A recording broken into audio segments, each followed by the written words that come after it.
रजनी को बचपन से ही पेंटिंग का बहुत शौक था। वो हमेशा से ही पेंटर बनना चाहती थी, पर उसके माँ और पिताजी ने उसको कभी भी इस चीज के लिए सपोर्ट नहीं किया और उसकी शादी नीरव से हो गई। नीरव रजनी को बहुत प्यार करता था, पर रजनी हमेशा चुपचाप ही रहती। वो इस शादी से खुश नहीं थी। वो ये शादी नहीं करना चाहती थी। उसे तो हमेशा से पेंटर जो बनना था। अपने इस सपने को वो नहीं पूरा कर पाई, इसलिए वो हमेशा उदास रहती थी। रजनी, बहुत ही बढ़िया फिल्म लगी है, कल देखने चले? नहीं जी, कल मुझे बहुत काम है, मैं नहीं जा पाऊंगी। अच्छा तो कोई बात नहीं, संडे को चलते हैं। देखिए, मुझे फिल्म देखना पसंद नहीं है। आपको जाना है तो चले जाइए। नीरव को मना करके रजनी वहां से चली जाती है और अपने बैग को खोलकर उसमें बंद पड़े ब्रश और कलर्स को देखकर रोने लगती है। रजनी, चलो ना कहीं बाहर खाने चलते हैं, कुछ तुम्हारी पसंद का। जी, मुझे नहीं जाना, मेरी तबीयत ठीक नहीं है। रजनी वहां से चली जाती है। नीरव को समझ नहीं आता कि रजनी उससे इतना दूर क्यों रहती है। वो जब भी उसके साथ वक्त बिताना चाहता है, रजनी कोई ना कोई बहाना बना देती है। एक दिन घर पर कोई नहीं था। रजनी घर का सारा काम जल्दी से खत्म कर लेती है। घर पर अकेले होने के कारण वो सोचती है कि वो आज पेंटिंग करेगी। वो अपने कमरे में जाकर पेंट ब्रशेस और कलर्स निकालकर जैसे ही कलर मिक्स कर रही होती है कि दरवाजे पर बेल बज जाती है।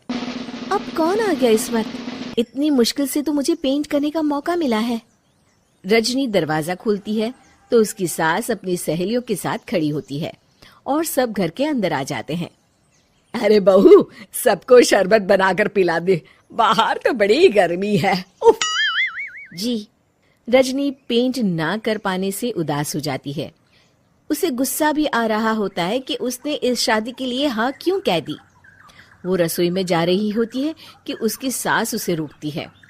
बहू, सबके खाने का भी इंतजाम कर लेना, आज का लंच तो ये सब यहीं करेगी। हाँ। रजनी बिना कुछ कहे रसोई में चली जाती है। सबके लिए खाना बनाती है। सब खाना खाते हैं और रजनी घड़ी देखती है कि ये सब कब जाएंगे ताकि वो अपनी पेंटिंग कर सके।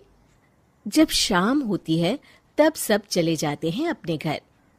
अरे बहू, सब तेरे खाने की तो बहुत तारीफ कर रहे थे, सबको बहुत अच्छा लगा खाना। आपको मुझे सुबह बताना चाहिए था ना कि आपकी सहेलियां आ रही है। पता भी है कितना वक्त लगा सारा खाना बनाने में। अरे बहू, तू ऐसे कैसे बात कर रही है मुझसे? तो और कैसे बात करूं? मैं इस घर की कोई नौकरानी नहीं हूं कि इतना काम करूंगी।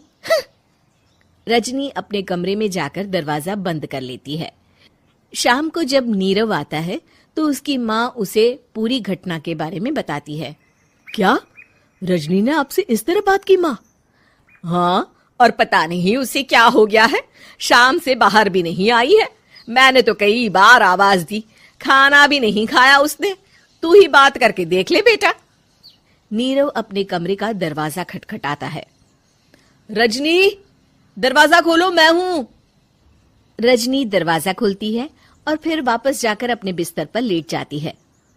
रजनी, माँ से बात करने का ये क्या तरीका है? मैंने कोई गलत बात नहीं की है। अरे तुम क्यों ऐसे बर्ताव कर रही हो सबके साथ? क्या तुम इस शादी से खुश नहीं हो? रजनी कुछ नहीं बोलती।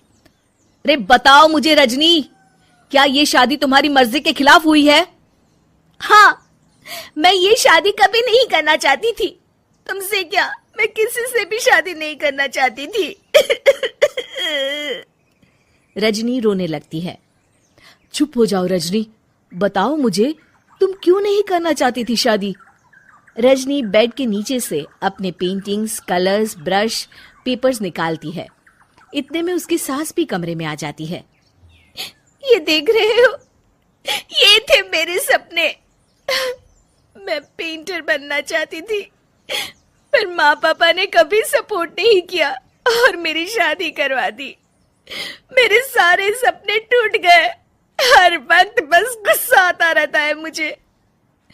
मैं जानती हूँ कि आप लोगों की इसमें कोई गलती नहीं है, पर मैं क्या करूं, मुझे समझ में नहीं आता।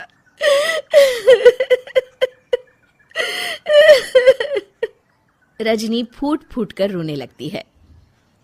मुझे माफ कर दीजिए, आप दोनों के साथ मैं बहुत बुरा बर्ताव कर रही हूँ। अरे रजनी बेटा, चुप हो जाओ तुम। नीरव पानी लेकर आता है। ये लो पानी पियो और शांत हो जाओ। रजनी पानी पीती है और उसकी सास पेंटिंग्स देख रही होती है। अरे नीरव, हमें तो पता ही नहीं था कि हमारी बहू कलाकार है। अरे कितनी अच्छी पेंटिंग्स बनाई है, देखो तो। ये वाली तो मैं अपने कमरे में ले जाऊंगी। आपको ये पेंटिंग्स अच्छी लगी? अच्छी नहीं, बहुत अच्छी लगी। और तुमने हमें बताया क्यों नहीं? तुम जब चाहे पेंटिंग कर सकती हो रजनी। हम तुम्हारे सपनों को पूरा करने में तुम्हारा पूरा साथ देंगे। हाँ बेटा, हम कला की कद्र करते हैं। हम कलाकार तो नहीं, पर मुझे गर्व है कि मेरी बहू एक कलाकार है। रजनी, नीरव और सास तीनों हंस पड़ते हैं।